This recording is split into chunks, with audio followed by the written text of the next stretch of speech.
Hello student. I hope आप सब लोग बहुत अच्छे होंगे और उतनी ही अच्छी तरीके से आप सभी लोगों की पढ़ाई भी चल रही होगी।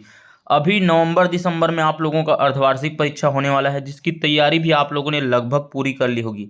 और नहीं भी किए हैं तो कोई भी बात नहीं, क्योंकि आज के इस वीडियो में हम आपके लिए अर्धवार्षिक परीक्षा का प्रश्न पत्र लेकर आए हैं, जो आपके एग्जाम में पूछे जाएंगे, जिसकी तैयारी आप इस वीडियो के माध्यम से कर सकते हैं। तो वीडियो पर अंत तक बने रहिए, वीडियो को स्किप बिल्कुल भी ना करें, ताकि सारे प्रश्न आपको अच्छे से समझ आ सकें।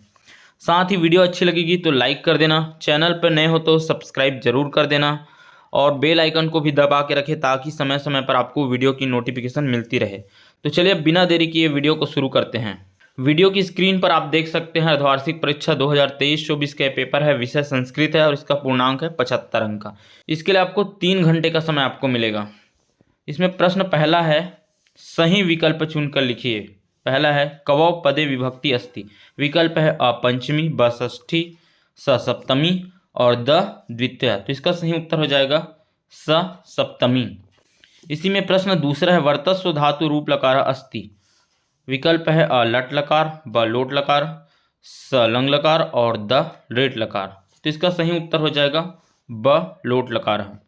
प्रश्न तीसरा है, शश्नवती कथ्यते अ 56, ब 76, स 96 और द 86। तो इसका सही उत्तर हो जाएगा स 96। प्रश्न चौथा है, आवाम ग्रामम प्रति गच्छावा इत्यस्मिन् वाक्ये अत्यय पदमस्ति। इसके विकल्प है अ आवाम, ब गच्छावा, स प्रति और द ग्रामम। तो इसका सही उत्तर हो जाएगा स प्रति। पांचवा है, अहम करोमि अत्र संधि अस्ति। विकल्प है अ गुण संधि, ब व्यंजन संधि, स विसर्ग संधि और द परस्वर्ण संधि। तो इसका सही उत्तर हो जाएगा ब व्यंजन संधि। आगे है, रिक्त स्थानों की पूर्ति कीजिए। अ नकुलेन कृष्ण सर्पः। तो इसका हो जाएगा दृष्टः। ब है कविषु खाली स्थान श्रेष्ठ अस्ति। तो इसमें आपको लिखना है कालिदासः। बालकः खाली स्थान अविदन। तो इसका हो जाएगा विनयन। पिता, चौथा है पित्रा खाली स्थान पुत्र गच्छति, सह। पांचवा है वंशा खाली स्थान आख्यति। तो इसका हो जाएगा विहस्य। अब है उचित संबंध जोड़िए। तो इसमें है, पहला है अमित्रस्य। तो अमित्रस्य का हो जाएगा कुतः सुखम। दूसरा है बिलासा। तो बिलासा का हो जाएगा अदम्य साहसिका। फिर है गुरुतरा भूमि। तो इसका हो जाएगा माता। फिर है आत्मानंदस्य पितु नाम। तो इसका हो जाएगा धनीरामः। अंत में है नास्ति तपः। तो इसका हो जाएगा सत्य समम। प्रश्न दूसरा है, निर्देशानुसार शब्द रूप लिखिए। पहला है जनक, इसका पंचमी लिखना है। फिर तद, इसका षष्ठी। फिर संधि विच्छेद कर नाम लिखना है। यहाँ पर संधि विग्रह करना है और संधि का नाम बताना है। इसमें पहला दिया है प्रथम अध्याय, दूसरा है वागस्ती। प्रश्न 4 है, प्रकृति प्रत्यय पृथक कर लिखिए। यहाँ पर आपको प्रत्यय है उसको अलग कर लिखना है। पठिता, दूसरा है वैदिक। प्रश्न 5 है, सम उपसर्ग से बने 2 शब्द लिखिए। सम उपसर्ग लगाकर आपको 2 शब्द बनाना है। प्रश्न 6 है, निर्देशानुसार धातु रूप लिखिए। पहला है वर्त, लट लकार, प्रथम पुरुष आपको लिखना है। दूसरा नृत, लोट लकार, मध्यम पुरुष इसका लिखना है। फिर तीसरा है कथ, लंग लकार, इसका उत्तम पुरुष लिखना होगा। प्रश्न 7 है, समास विग्रह कर नाम लिखिए। इसमें विग्रह कर समास का नाम भी बताना है। शास्त्र निपुणः, चतुर्युगम, पिता पुत्र। प्रश्न 8 है, संस्कृत में अनुवाद कीजिए। हिंदी में लिखे वाक्य का आपको संस्कृत में अनुवाद करना होगा। इसमें पहला है, लोभ से विद्या का नाश होता है। दूसरा है, तुम दीनों के प्रति दया करो। तीसरा है, छात्रों में मोहन होशियार है। अब प्रश्न नंबर 9 है, निम्न गद्यांश का हिंदी में अनुवाद कीजिए। गद्यांश दिखा है, बिलासा स्वकार्यं न केवलं स्वसमाजे अपितु छत्तीसगढ़ प्रांते सम्मानित अस्ति। संप्रीत छत्तीसगढ़ सर्वकारेण मत्स्य पालन क्षेत्रम प्रोत्साहनार्थ तया नाम्ना बिलासाबाई केवटिन इति पुरस्कारः प्रतिवर्ष दीयते।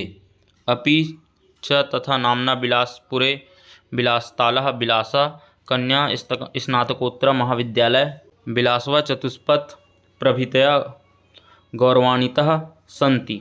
एवमेव छत्तीसगढ़स्य पूज्या बिलासा सह शौर्य कर्मनिष्ठा क्षेत्रे आदर्शभूतास्ति। अब इसमें प्रश्न नंबर 10 है, निम्न गद्यांश का हिंदी में अनुवाद कीजिए। स्वामी विवेकानंद रायपुरे 2 वर्षपर्यन्तं समय व्यतीवान् येन इदं नगरः परिपूत भवत् स्वामी विवेकानंद जन्मशताब्दी वर्षे भव्यम स्मारम निर्मातुं सह आत्मानंदस्य प्राण प्रणेतात् अयम आश्रमम् आध्यात्मिक दर्शनस्य केन्द्रमस्ति। आश्रम में पॉलिक्लिनिक इति औषधालय ग्रंथालय च स्थापित तत्रैव स्थापित ठाकुर रामकृष्ण देवालय स्वर्गोपमानि आनंदानि प्रसितानि। प्रश्न 11 है, निम्न श्लोक का अर्थ लिखिए। यहाँ श्लोक दिया है, उसका आपको अर्थ लिखना होगा। अलस्य कुतो विद्या अविदस्य कुतो धनम अधनस्य कुतो मित्रम अमित्रस्य कुतः सुखम। प्रश्न 12 है, निम्न श्लोक का हिंदी में अनुवाद कीजिए। श्लोक दिया है, अनंत पारम किल शब्द शास्त्रम स्वल्पम। प्रश्न 12 है, निम्न श्लोक का हिंदी में अनुवाद कीजिए। यहाँ पर श्लोक दिया है, उसको आपको हिंदी में अनुवाद करना होगा। आगे प्रश्न 13 है, निम्नलिखित प्रश्नों में किन्हीं 4 प्रश्नों के उत्तर दीजिए। प्रश्न इस प्रकार है, पहला है कोरबा नगरम किमर्थ प्रसिद्धम, दूसरा है खाद्युच्चतर कह, तीसरा है ओदनेन कस्मै सर्वे लोकः समाप्यः, चौथा है संस्कृते महर्षिभ्य किम प्रोक्तम। इसमें पांचवा है न्यायात पथा के न प्रविचलन्ति।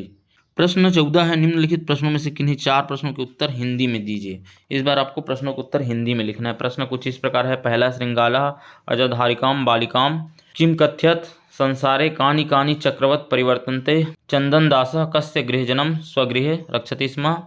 प्रश्न चौथा है, भारतीय किम अति रोचते। प्रश्न 5 है, आपने ओखली व मूसल का प्रयोग कहाँ कहाँ देखा है। प्रश्न नंबर 15 है, अपनी पाठ्य पुस्तक से संकलित किन्हीं 4 सूक्तियों को लिखिए जो इस प्रश्न पत्र में समाहित ना की गई हो। प्रश्न 16 है, सुभाषितानि पाठ से याद किए गए किन्हीं 2 श्लोकों को लिखिए जो इस प्रश्न पत्र में ना आया हो। और प्रश्न 17 है, जिसका अ वाला प्रश्न है, द्वितीय अंक सूची प्राप्त करने हेतु संस्कृत भाषा में प्राचार्य को प्रार्थना पत्र लिखो। इसका अथवा भी दिया है, पुस्तक मंगवाने हेतु प्रकाशक को संस्कृत भाषा में पत्र लिखे। दोनों में से किसी एक को आप बना सकते हैं। अब इसका ब है, निम्नलिखित अपठित गद्यांश को पढ़कर निर्देशानुसार प्रश्नों के उत्तर संस्कृत भाषा में लिखिए। यहाँ पर आपको अपठित गद्यांश दिया है, इसको आप अच्छे से पढ़ लेना और इस गद्यांश को पढ़ने के बाद नीचे कुछ प्रश्न दिया है जिसका उत्तर आपको इस गद्यांश में मिल जाएगा, वहाँ से ढूंढकर आपको उत्तर लिखना होगा। तो प्रश्न देख लेते हैं। इसम वंशेषु सर्वे सभ्यता आलपन्ते।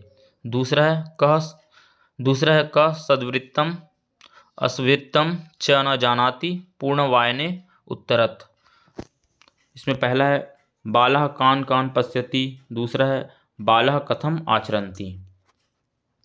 अब प्रश्न नंबर 13 है, निम्नलिखित में से किन्हीं 4 प्रश्नों के उत्तर संस्कृत में दीजिए। अब इसने प्रश्न क्रमांक 18 है, निम्नलिखित में से किसी एक विषय पर संस्कृत में 12 वाक्यों में निबंध रचना कीजिए। निबंध का शीर्षक दिया है सदाचार, दूसरा महाकवि कालिदास, तीसरा मम प्रदेश छत्तीसगढ़, चौथा है महापुरुष सुभाष चंद्र और 5वां है होलिकोत्सव। तो इन 5 में से किसी एक विषय पर आपको निबंध लिखना होगा संस्कृत में। तो इस प्रकार हमने सारे प्रश्नों को बता दिया है। संस्कृत के अतिरिक्त अन्य विषय के भी प्रश्न पत्र चाहिए तो वीडियो पर हमें कमेंट कर सकते हैं। यह लिंक हमने वीडियो की डिस्क्रिप्शन में डाल रखा है, वहाँ से भी देख सकते हैं।